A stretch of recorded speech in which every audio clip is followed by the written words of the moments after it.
No, še enkrat dober dan. Zdaj sva pa že skupaj z Lenartom Jakučičem. Že prej sem ga na kratko predstavila. Mislim, da smo kar vsi zelo uživali v tem filmu, no? Tudi tako malo po reakcijah, pa po smehu, pa skoraj prišlo do spontanega ploskanja na koncu, ne? Tako da, zdaj, zelo sem vesela, ne, da je z mano Lenart. Namreč on se res pozna na medije, ne samo na medije, tudi na zgodovino, tudi to izkušnjo, ne, življenja v Angliji, ne, ima. Prej sem že povedala, da je raziskovalec medijev, zelo se spozna na tudi novodobne medije, hkrati novinar, a ne, voditelj podkastov, skratka, res človek, ne, ki je v medijih zelo doma. Zdaj film se pa medijev tudi na nek način zelo dotika, ampak mogoče bova to malo kasneje. Zdaj za začetek, Lenart, me zanima, kako ste vi doživeli film, kaj vam je bilo všeč, kaj ste videli, mogoče kar tako. Najprej hvala za vabilo, pa me zelo veseli, no, da sem tukaj, ker ta film je, ja, tudi če si izkusil življenje v Veliki Britaniji, tako sem bil skoraj 2 let gor, in ena od reči, ki sem jih kot moja generacija iz letnih 76, kar pomeni, se še glih malo spomnim, pionirček sem še bil, mislim, da je ena od zadnjih generacij, tudi v vojski si še bil. Aha, prav. To sem hotela ravno vprašati, če slišite Lenarta. Ponavadi bolj potihem govorim, ampak prav bom. In ena od reči, ki sem jih prvič v Angliji zares srečal, je nekako soočenje z 2 pojmoma. Eno je kolonializem, eno je pa družbeni razred. Ker v mojem odraščanju družbenega razreda v resnici ni bilo. Smo bili, bil je prikrit, bolj se je ločil na to, ali si prišel s podeželja ali si bil v mestu, recimo, to se še zdaj pozna. Ampak prav tako, da bi ti pa družbeni razred določil skoraj popolnoma, skoraj kastno, kaj boš delal, kakšna bo tvoja izobrazba, kaj boš potem v življenju počel, del česa boš, sem se pa šele tam zares soočil s tem, ker oni imajo res razredno družbo in razlika med delavskim, pa srednjim, pa priselenskim, pa vsemi temi razredi je velika in ta film jih tudi fajn zajema. Recimo, ta gospod je bil na nek način nekaj, kar je bolj značilno za angleško aristokracijo. Bil je malo ta angleški ekscentrik, gospod, ki je malo poseben, ampak če si ti aristokraci, to lahko dovoliš. Če si pa ti delavski razred, je pa to nekaj, za kar te ne bojo samo, mora biti malo imel za nekaj malo posebenega, pa te še vse malo občudovali, ampak boš odpuščen, ne boš dobil službe, ven te bojo vrgli, da si ti nekdo, ki je iz tega deprivilegiranega sloja in hkrati si upa govoriti, kaj je prav, kaj bi moralo biti boljš, je pa ena taka žlahtna tradicija tega tudi angleškega delavskega boja, ki je takrat obstajal. In del seveda tega je bil tudi angleški medijski prostor, ki je takrat bil v osnovi, imel zelo močan delavski tisk. In recimo sem imel parkrat, mi je bilo tako zelo lepo videti, ki je rekel, ja, zato sem pa poklical časopise, se oni bojo pa to prav predstavili, se oni so pa delavski tisk. Oni razumejo, da gre tukaj za delavske pravice in bojo to tudi znali tako pokriti. No, danes delavskega tiska v Veliki Britaniji ni več in tudi nikjer drugje po svetu ni več recimo delavskega tiska ali pa delavskih medijev v kakršnikoli obliki skoraj. Razen kakšnih takih redkih stvari, kateri recimo pri nas mislim, da je ta sindikalna delavska enotnost, ampak to je pa bližno to. Tako da ja, ta del je bil zame zelo zanimiv in pa seveda to, koliko Britanci to neverjetno dobro znajo povedati. Tako skozi en tak humor, ki je hkrati družbeno kritičen, ne zapade v eno melodramo in sem tako, to pa res znajo. Mogoče še to, a ne, kako ste pa, zdaj seveda, kar se filma tiče, res izjemna igralska zasedba, a ne, to pač sta taka 2 igralca, da sta pravzaprav to pričarala res zelo močno, no, zelo tako se čisto vživiš, a ne. Zanimivo mi je bilo še to, zdaj ta hip mi je prišlo na misel še te arhivski posnetki, a ne, kako so bili vpeti, a ne, da na nek način se še res preseliš v tista 60. leta, a ne, in v to življenje in potem to vpeto, a ne, v današnji čas. Potem zame je bilo še zelo, jaz tega pač nisem vedela, da so oni dobili leta 2000, ne, to licenco. Ja, tako sem bila čisto presenečena, to sem pač iz tega filma zvedela. Takrat so bili upokojenci izločeni iz tega, izplačevanja prispevka. To je bila taka dolga debata. No. Zaradi tega, ker oni imajo sicer malo drugačen, ampak podoben, tudi oni imajo obvezen TV prispevek BBC, ki ga plačuje in to se verjetno še kdo tudi spomni, da pri nas je isto. No. Pri nas imaš tudi lahko inšpektorje, ki ti pridejo pogledat. Aha, vi imate pa električni priključek, pa ne plačujete TV naročnine, to je pa malo sumljiv. In ne vem, nisem še doživel obiska tazga inšpektorja, ne vem, če se takole vozijo okoli s kombijem, ampak ja, včasih je pa to tako bilo. In to je bil tak kombi, ki je imel prav tako posebno anteno in je vozil gor pa dol po Veliki Britaniji in če je nekje zaznal na televizijo, ki nekaj oddaja, je rekel, to pa sigurno mora biti televizor in če je televizor, pa seveda gledaš BBC in pa seveda moraš plačati prispevk. Ja, in takrat je bil gospod še mečken pred svojim časom, spet s kakšnim boljšim odvetnikom, če bi si ga lahko privošil, bi najverjetneje že takrat lahko rekel, če pa ne moram gledati, če fizično vzamem ven, pa mi ni treba plačati. No, tako je pa šel v zapor. Ja, zdaj, mogoče zdaj dam na tem mestu pravzaprav najprej vam besedo, ne, da ne bova midva kar odderjala naprej. Da še kdo od vas pove kaj, kako je doživel film, ali pa kar kaj vpraša Lenarta. Evo. Je.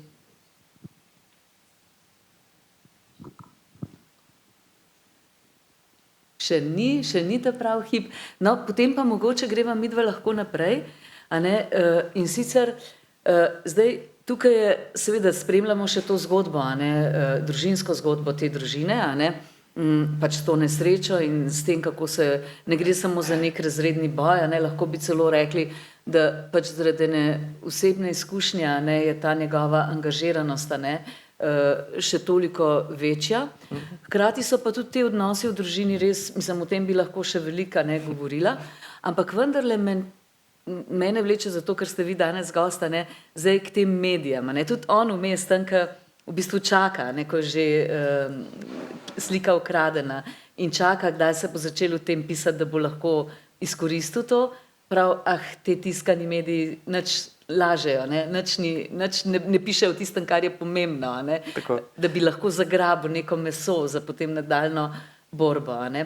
In me zanima, a ne, zdaj seveda, in ves čas pa spremljajo, ne, televizijo, pa še glede te naročnine, a ne, tukaj se lahko dotakneva tudi pomembnost, se pravi, medijev, kjer lahko dobiš neke informacije, da sploh veš, kaj se dogaja, ne.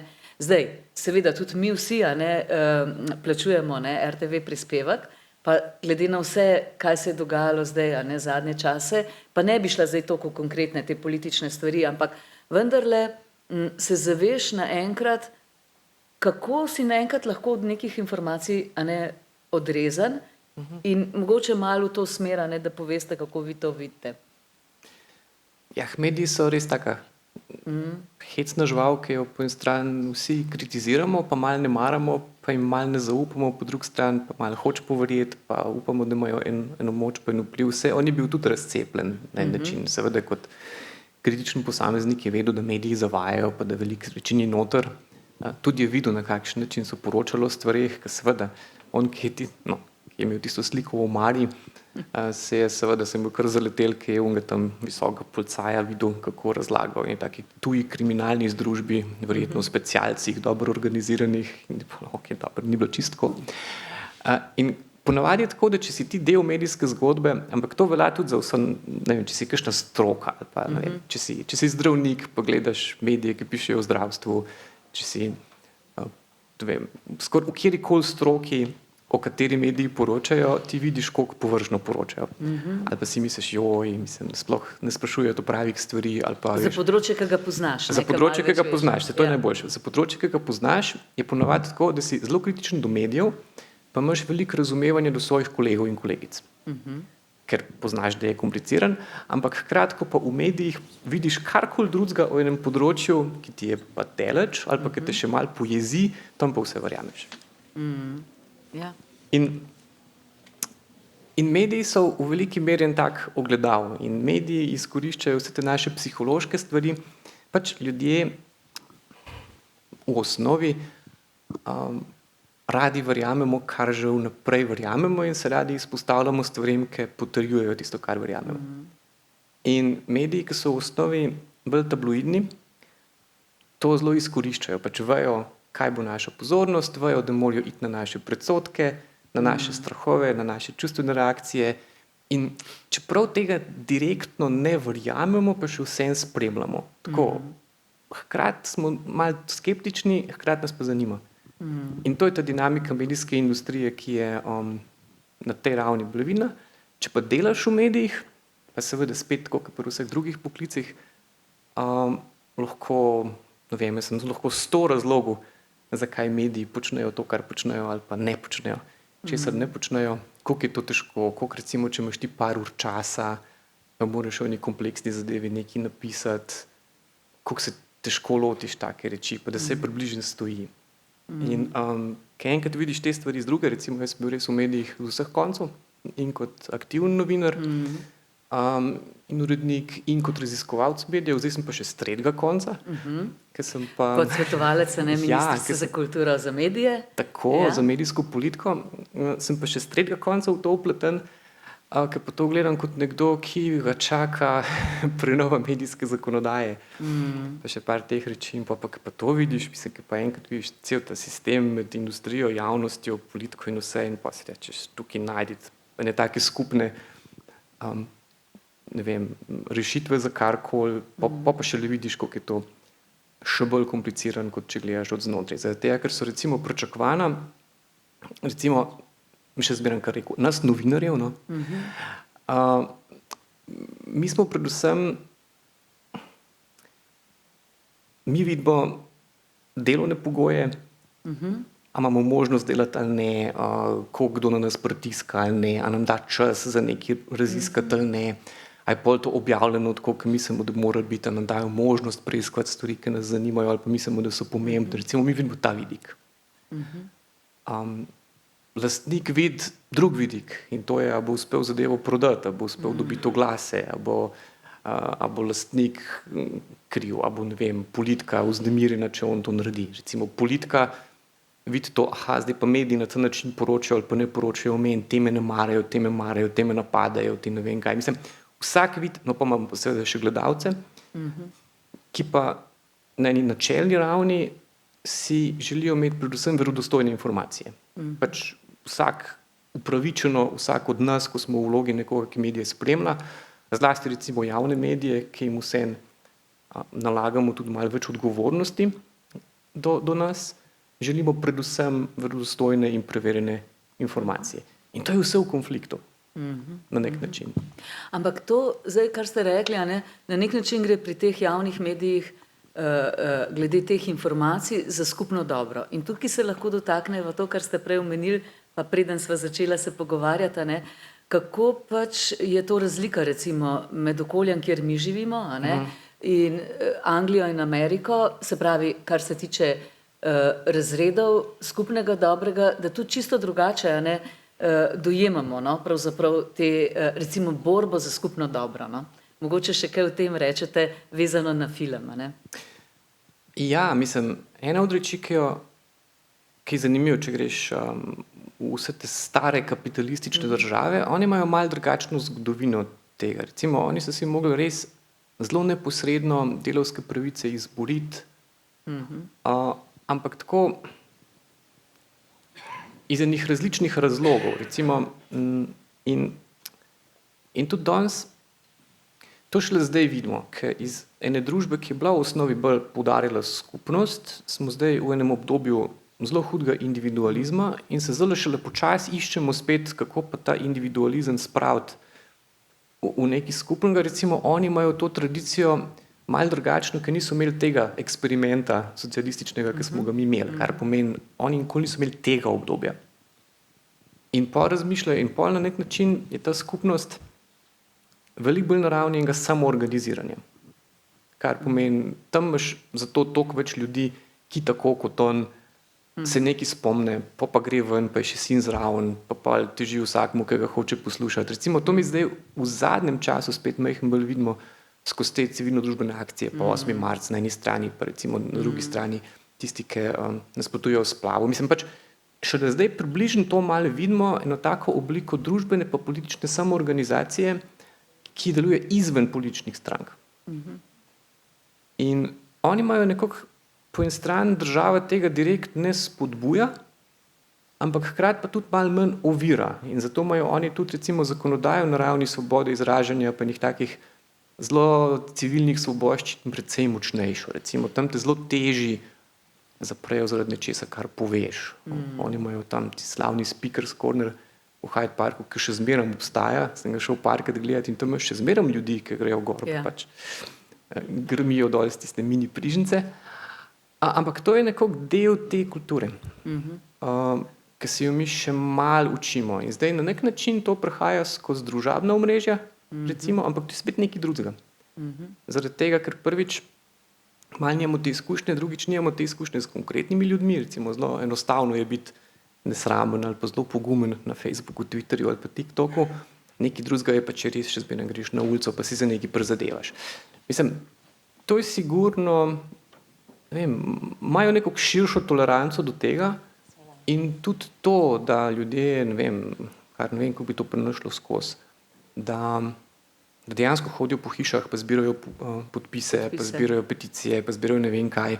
Je to čist del nečesa, kar se ti že kot v osnovni ali pa srednji šoli s tem srečaš. Recimo ti, če si, ne vem, šola političnega aktivizma se pri njih res začne že v osnovni šoli, ki imajo že skoraj kampanjo za predsednika razreda. Recimo, to je za nas tako dosti navadno. Tam je pa praktično skoraj vsaka javna funkcija tako ali pa drugače stvar nekakšne kampanje, pa volitev, pa lobiranja, pa ne vem česa. Tako da to imajo nekje več izkušnje s tem. Ker mi pa sploh, mi tukaj v dvorani, imamo pa vsi to izkušnjo pravzaprav, da smo bili navajeni, kot da bo kar država poskrbela za določene stvari, se pravi od zdravstva, šolstva, vse te stvari in nam je zato zdaj to toliko bolj tuje, ker se ene stvari malo rušijo ali pa gremo zdaj bolj v eno smer, pač itak vedno bolj kapitalistično in potem si kar presenečena, da primanjkuje tega občutka za skupnost, včasih, in potem se kar mogoče malo manj znajdemo vsem tem, Tako da mogoče pejmo še malo nazaj k filmu, še kakšen vaš komentar, kako ste vi doživeli, bi bilo lepo vas malo slišati. Ali pa vprašanje za Lenarta, Dajte kaj povedati. Bo gospa.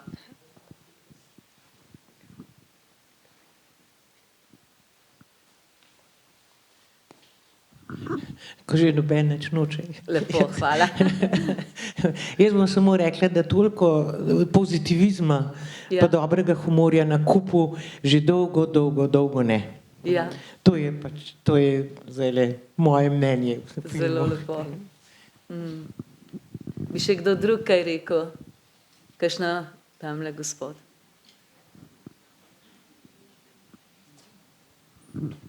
Jaz imam pa vprašanje za gospoda Lenarta. Glede na to, da ste bili v Angliji 2 leti, me zanima sledeče.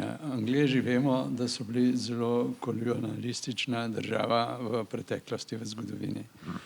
Zdaj me zanima, kako se to manifestira na današnji dan. Tukaj vemo, imamo Veliko Britanijo, znotraj tega so Angleži, potem so Škoti in še ostali narodi, recimo. Zanima me, jaz imam občutek, da se ta kolonializem v glavnem vrti oziroma ima moč v Angliji, ne toliko na Škotskem, Walesu, Irskem in podobno.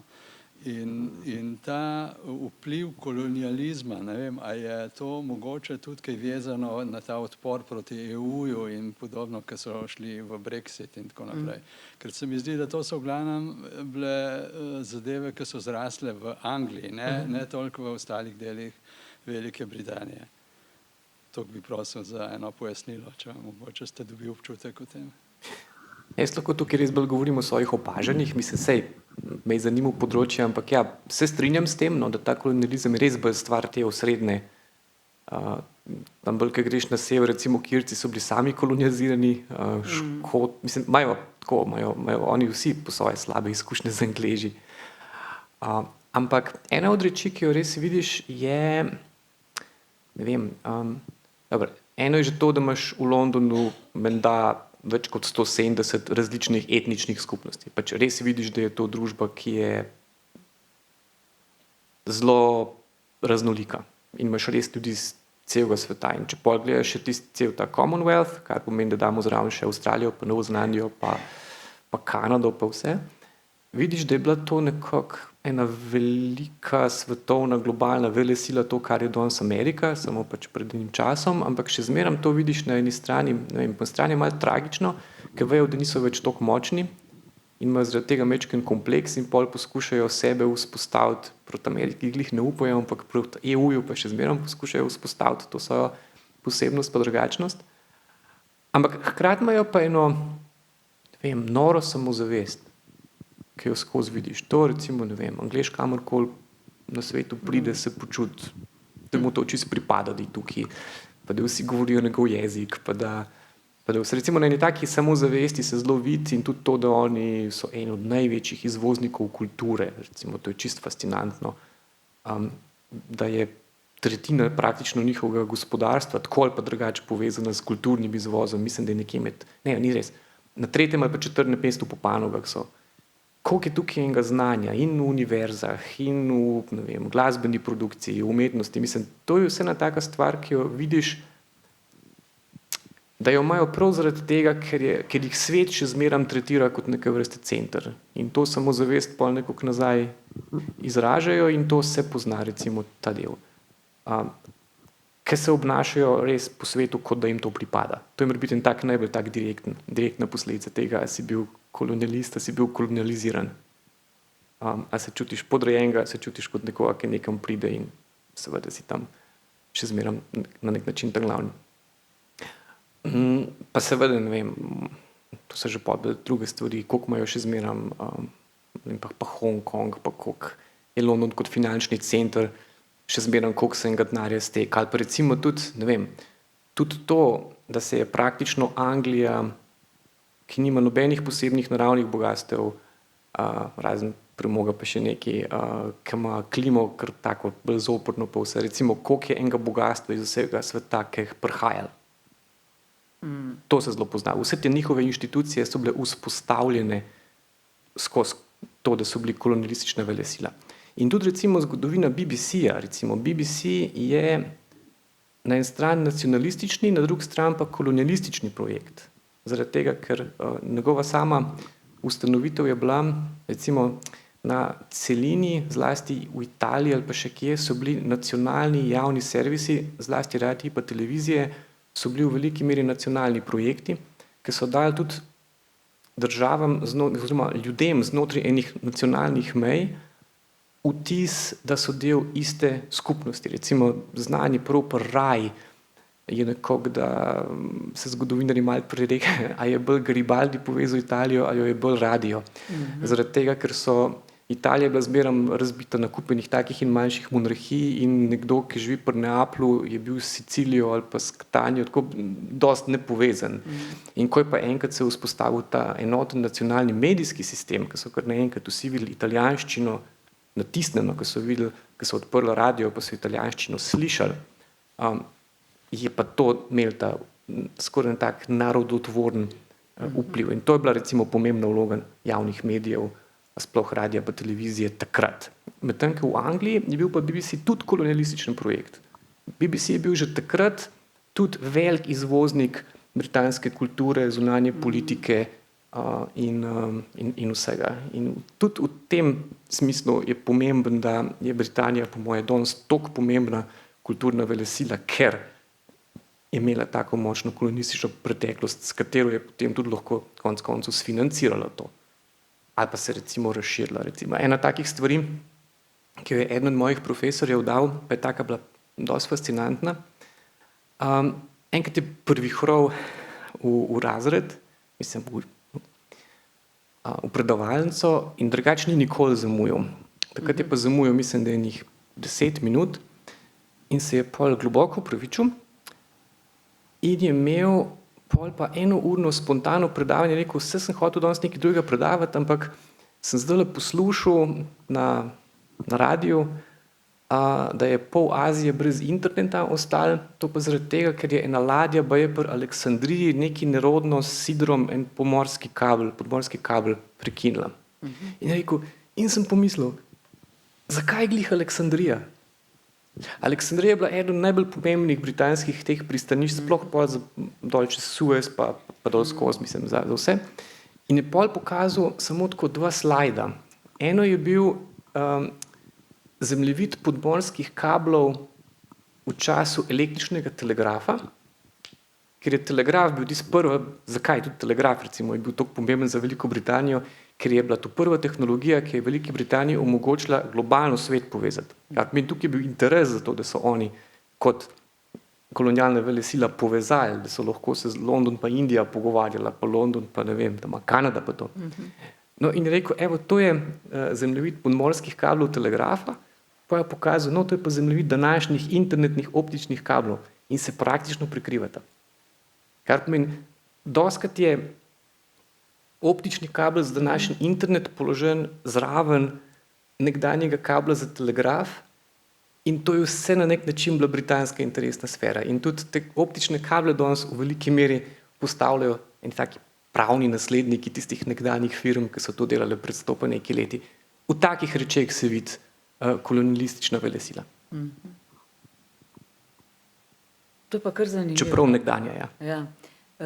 No, ampak recimo to, kar ste omenil kulturo, ne, pa glede te velesile, saj tudi to je prav v filmu zanimivo opazovati, ne, že sploh, no, sodstvo, a ne, kako to, mislim, so to komunikacijo, to, kar je rekla gospa, ta smisel za humor, ne, z eno tako vehementnostjo, hkrati pa recimo se dotika, ne, pač umetnosti tudi, ne, moči umetnosti, a ne, s tem, ko pač on citira in to kar laufa, ne, ker mislim, tako kot tak zelo izobražen, aristokratski, z blaznim smislom za humor, čeprav, a ne, je nižji delavski razred, a ne, in se mi zdi to, dobro, malo tudi, a ne, Shakespeare, Čehov, a ne, malo se tudi na to poheca in seveda tudi s tem, a ne, kako poskuša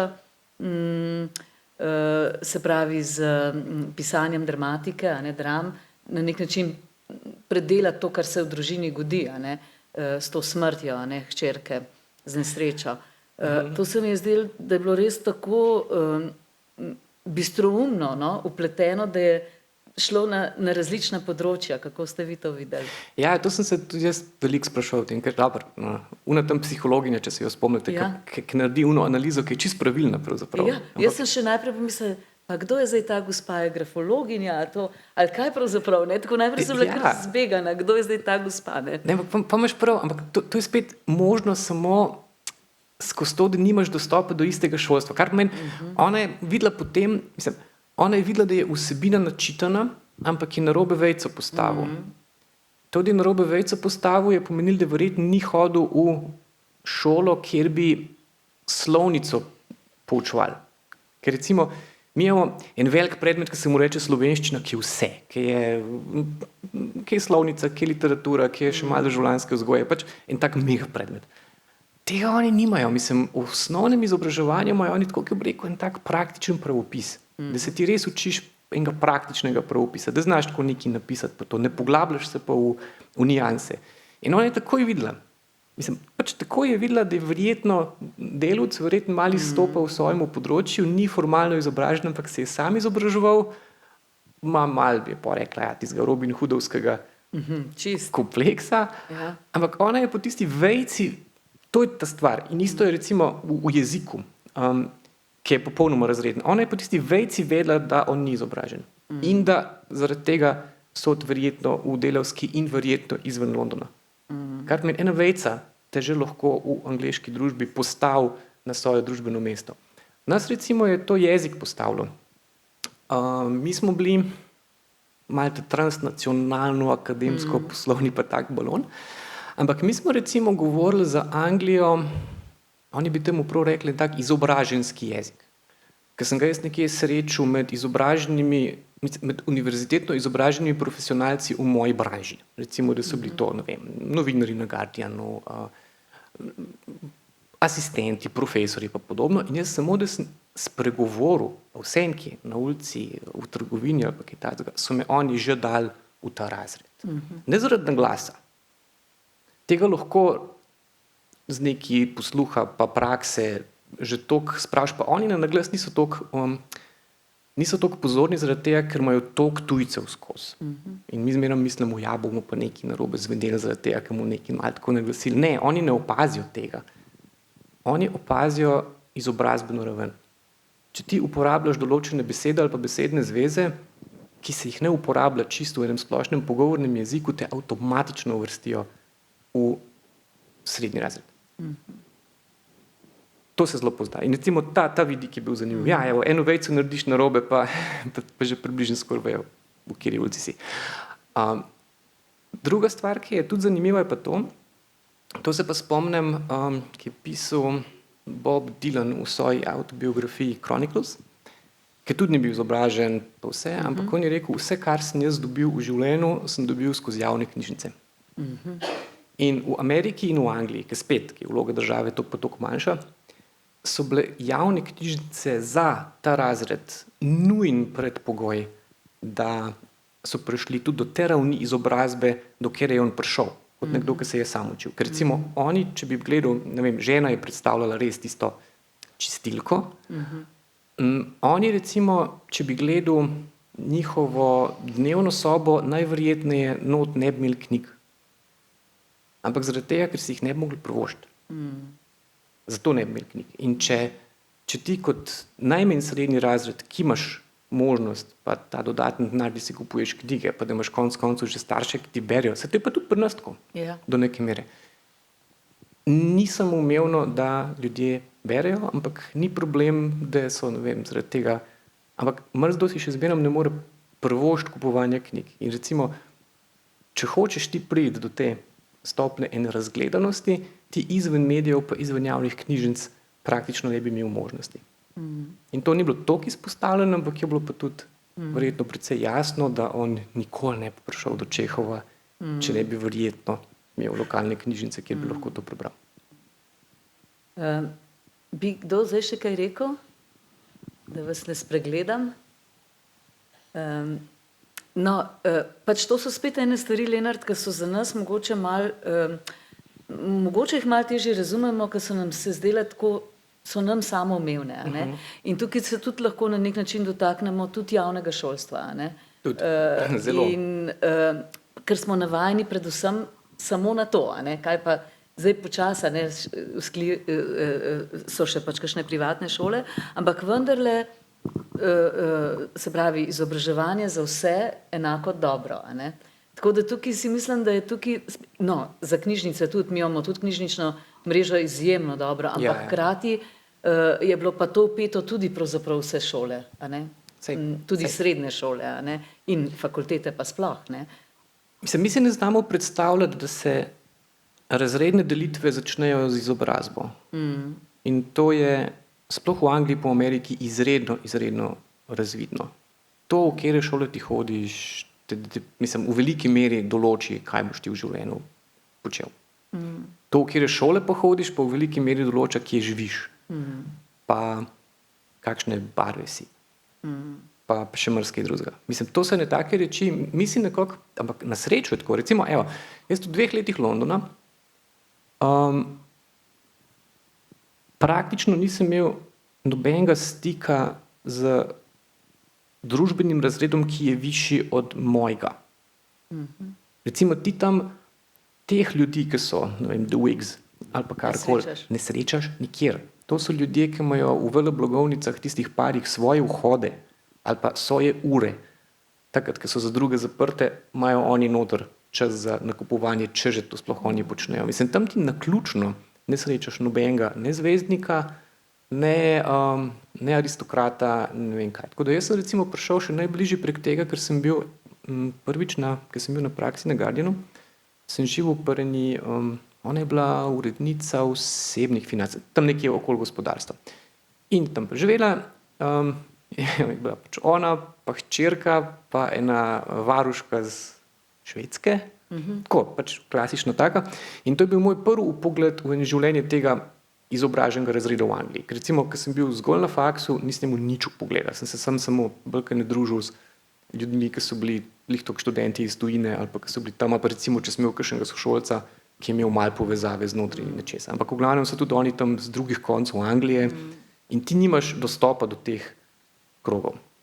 In recimo pol, ko smo šli enkrat za vikend na en družinski obisk v Oxford, kjer so se oni neki srečali, njeni prijatelji in je rekla, greš zraven, sem rekel, ja, valjda z veseljem. In tam recimo sem pol srečal, ampak spet je bilo tako.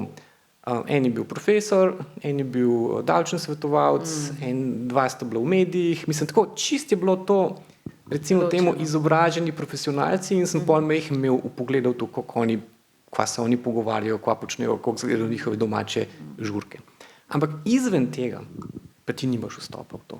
Tako v 2 letih nisem imel nič vstopa v okolje izven mojega družbenega razreda, vključno na dol. Ja, meni se zdi, Živa mi je že mahala, ne vem, kam nama je danes čas pobegnil, ker se mi dozdeva, kot da smo komaj da začela se pogovarjati. Ne?